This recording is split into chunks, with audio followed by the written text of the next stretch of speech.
Houthis पे attack की बुनियादी तौर पे अब जो वजह समझ में आती है वो ये है कि 4 दिन का अल्टीमेटम दिया था हुतीस ने कि 4 दिन तक अगर ये सीज़ फायर रिन्यू नहीं हुआ तो हम जंग बंदी जो हमने अभी की हुई है सीज़ फायर के दौरान हम उसे ख़त्म कर देंगे और हम इसराइल पे अटैक कर देंगे। अब वो जंग बंदी उधर जो है हमास से अलग बातचीत हो रही है, तो इधर जो है वो हुतीस गालिबन तैयारी पकड़ रहे थे कि हम दोबारा इसराइल पे अटैक करें, या ये है कि या शिप्स को दोबारा रोक दें, क्योंकि उधर सीज फायर से इधर भी सीज फायर हो गया था ना। जी। उधर सीज फायर हुआ था जैसे ही गजा में, तो हुतीज ने भी सीज फायर कर दिया था और यहाँ से भी जहाज जा रहे थे और सारा मामला खुल गया था, पूरा एक दुनिया खुल पड़ी थी। अच्छा, इन्होंने फिर आगे से हुतीज ने भी जवाब दिया है कि एक्सलेशन का जवाब एक्सलेशन से होगा। अब जो आपने कर दिया इसका जवाब होगा। एक शायद उनकी तरफ से मिसाइल फायर हुआ है जो गालिबन इसराइल में नहीं लेकिन कहीं इजिप्ट के इलाके में, सहरा के इलाके में गिरा है, लेकिन अभी जो है वो हुती जवाब देते हैं या नहीं देते, अभी इस पर होल्ड है, क्योंकि रशिया और अरब ममालिक भी नहीं चाहते, कोई नहीं चाहता कि इसमें एक्सकलेशन हो, ये एक्सकलेशन दोबारा हो, लेकिन चूँकि वो अटैक करने वाले थे तो इसको होल्ड करवाने के लिए ये बात हुई है कि उन्होंने अटैक कर दिए 31 लोग इसमें हुतीज़ के जो हैं। हुतीज़ अब जवाब क्या देते हैं? जो ईरान के वज़ीर ख़ारजा हैं वो मेरी इत्तला के मुताबिक वो ओमान पहुंच गए हैं, मस्कत, और मस्कत जो है वो जो अब मैं इसके बारे में सिर्फ ये इतना मुतात अंदाज में कहना चाह रहा हूँ कि वो मस्कत में है। मस्कत की जो सरजमीन है वो भी एक तरह से जो बैकडोर डिप्लोमेसी है उसमें इस्तेमाल हुई है। मस्कत वो खूबसूरत मुल्क है जिसने जो है तमाम तर प्रेशर्स के बावजूद वो जब ये हुतीज़ और अरब ममालिक का झगड़ा चलता रहा तो वो उसमें न्यूट्रल रहे। हालांकि उनको यमन से बॉर्डर मिलता है, और कई दफ़ा मैं बता चुका हूँ कि बीच में हदरुल मौत बहुत बड़ा इलाका है, क्योंकि यमन की सारी पॉपुलेशन एक तरफ है जो बंदरगाह और ये सऊदी अरब, जो बाकी जो हदरुल मौत का इलाका है बहुत बड़ा जिसमें बेशुमार ट्राइब्स हैं। मतलब इतना मुश्किल है उनके ट्राइब्स के नाम याद करना, 2 मुल्कों के ट्राइब्स के नाम याद करते करते इंसान का दिमाग बिल्कुल उसका दही निकल जाए, और वो एक यमन के ट्राइब्स हैं और एक जो है वो आपकी लीबिया के ट्राइब्स हैं। मैंने इतनी कोशिश की है कि ट्राइब 8, 10, 12, 15 का नाम याद हो जाए, वो बहुत लंबी लिस्ट है। इतने ट्राइब्स हैं कि आप परेशान हो जाएंगे, इतने ट्राइब्स कैसे हैं इस इलाके में। बहुत बहुत कबीले, कबीलों के कबीलों के कबीलों के कबीले, वो सदियों साल से, हज़ारों साल से यहाँ पे। तो ये जो है ये वो ईरान के जो वज़ीर ख़ारजा हैं वो यहाँ पे पहुँचे हुए हैं मस्कत में, और वो जो है वो वहाँ पर, अच्छा उसकी मस्कत की इम्पोर्टेंस ये है ओमान की कि वो वहाँ पर जो है वो बायलेटरल टॉक्स भी ईरान और अमेरिका की अगर कहीं होती हैं तो वो मस्कत में होती हैं, और ख़ास तौर पे हुतीज़ के हवाले से। हुतीज़ के हवाले से जितनी भी टॉक्स होती हैं तो वो टॉक्स हमेशा वो मस्कत में होती है। तो मेरी इत्तला के मुताबिक ईरान के जो वज़ीर ख़ारजा हैं वो मस्कत पहुंच गए इन अटैक्स के फ़ौरन बाद। ये अटैक्स आज अलग सुबह हुए हैं, सुबह तक ये जारी रहे हैं, और ये जो है ये उसके बाद अब मतलब अभी वहाँ पे गालिबन यकीनन बातचीत वगैरह हो रही है। अच्छा, अब इसमें जो है वो दूसरा जो इसमें इशू है वो ये है कि प्रेसिडेंट ट्रंप ने एक और ऐलान किया आज, और वो जो उन्होंने ऐलान किया वो जो जनरल कीथ केलॉग हैं वो जो कि यूक्रेन और रशिया के लिए नुमाइंदा खसूसी थे, उनको उन्होंने दोबारा अनाउंस किया, उनका दोबारा अनाउंस किया। ये सेकंड स्लाइड अगर हम देखें तो दोबारा उनकी नामजदगी की है उन्होंने। I am pleased to inform you that General Keith Kellogg has been appointed special envoy to Ukraine. General Kellogg, a highly respected military expert, will deal directly with President Zelensky and Ukraine leadership. He knows well, और बड़े अच्छा relationship है। Congratulations general Kellogg। अभी announce तो पहले कर चुके हैं, अब क्यों अनाउंस किया है? ये तो पहले अनाउंस है। पहले की अनाउंसमेंट इसकी अनाउंसमेंट फ़र्क ये है कि इनका एक दर्जा कम हो गया, अभी ये रशिया के नहीं है, सिर्फ यूक्रेन के रह गए। इससे पहले वो रशिया और यूक्रेन दोनों के नुमाइंदा खसूसी थे, अब वो सिर्फ यूक्रेन के नुमाइंदा खसूसी होंगे। तो ये इनका एक दर्जा जो है वो घटा के उन्होंने दोबारा इसको मुबारकबाद दी है, और ये इसलिए बात की गई है कि ये रशिया की तरफ से इनसे कंसर्न शो हुए थे कि ये जो बंदा है आपका बड़ा अच्छा आदमी है जनरल कीथ केलॉग, लेकिन ये जो है ये टिपिकल मिलिट्री माइंडसेट से सोचता है जो कि यूक्रेन के साथ और नेटो के साथ और हम जिस दुनिया में जा रहे हैं उसके साथ ही मैच नहीं करता। देखिए ना, ये कोल्ड वॉर के दौर का ये बंदा है, अच्छा बंदा है, लेकिन कोल्ड वॉर के दौर का, और वही नेटो ऐसे होगी और आयरन कर्टन बनेगा और ऐसे होगा और वैसे होगा, तो वो मतलब सूट नहीं करो, उसको बात समझाना मुश्किल हो रहा है। अगर आप नए दौर में जा रहे हैं जहाँ पे आप कहते हैं कि अमेरिका और रशिया को दोबारा करीब आना चाहिए, तो दरमियान में से ये कोल्ड वॉर के वॉरियर्स को निकालें आप। तो उनको प्रेसिडेंट ट्रंप ने अब से यूक्रेन तक रख दिया है कि जाएँ वहाँ जाके ज़ेलेंस्की से मिलें और मुबारकबाद दें, बैठें, मिठाइयाँ खाएँ, जो करना है करें, लेकिन रूस के मामले में इन्वॉल्व ना हो। ये ज़हन में रखें कि जनरल कीथ केलॉग जो हैं, ये जितने मुज़ाकरात हुए हैं, वो मुज़ाकरात चाहे जो है वो रशिया और अमेरिका के हुए हों या वो रशिया और यूक्रेन की टीम्स के दरमियान हुए हों सऊदी अरेबिया में, वो उनका हिस्सा नहीं थे। दोनों मुलाकातों में नहीं थे, लोगों ने नोट भी किया। तो जो जनरल कीथ केलॉग है, बड़ी अच्छी रेपुटेशन इनकी लेकिन ये कि ज़ाहिर सारी ज़िंदगी फ़ौज में रहे हैं, एक ख़ास माइंडसेट होता है। अच्छा जी, वो उस तरह बात करते हैं, नेटो में रहे, ज़ाहिर है नेटो उनके सर्व किया हुआ सारा। तो वो आप देखें ना, ये जितने लोग हैं प्रेसिडेंट ट्रंप के आसपास में, बहुत कम ऐसे हैं जो कि कैरियर कोई डिप्लोमेट्स हैं या कोई कैरियर पुराना, वो पर कैरियर को तो उसमें तो आप देखें ना, स्टीव विस्कॉफ ने आगे कैसे मसले हल किए हैं।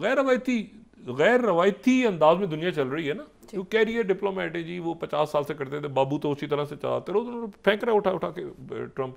और दुनिया में आप देखें कि ये चेंजेस ऐसे आ रहे हैं कि लोग अपने सिस्टम्स को उलट पुलट कर रहे हैं, नई दुनिया के हिसाब से आगे जा रहे हैं।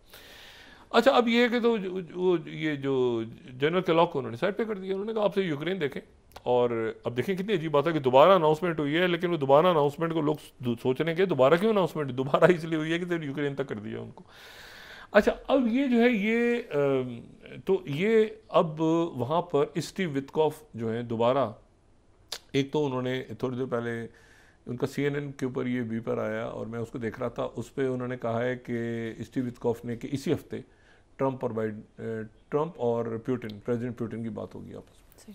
अच्छा, बातचीत आपस में होगी दोनों की, और जो तहफ़्फ़ुज़ात हैं दोनों के वो ख़त्म होंगे। और वो तहफ़्फ़ुज़ात क्या हैं, वो तो वही है ना कि भाई इसको जो वो कह रहे हैं कि भाई मुस्तकिल तौर पे आप इसको अनाउंस कर दें कि ये इसको रिकगनाइज़ कर लें, आप कह दें कि ये नेटो फौज यहाँ कोई पीस कीपर्स नहीं आएंगे और ख़त्म होगी बात। अमेरिकन नहीं आएंगे तो बाकी भी नहीं आएंगे, और बाकी आएंगे तो फिर हम उनको देख लेंगे। आप नेटो से इसको अलग करें कि नेटो की छतरी फराम ना करें, इनको एड वगैरह जो फौजी एड है ये सारी बंद कर दें। सिक्योरिटी, जब हमारी और आपकी बात हो रही, प्रेसिडेंट पुतिन जो है ना, प्रेसिडेंट पुतिन की एक बात आप जहन में रखें सारे, जो ये नहीं कि मैं कोई जो है वो कोई कम्युनिज्म या सोशलिज्म की बात कर रहा हूँ, लेकिन पर्सनैलिटीज़ की बात है।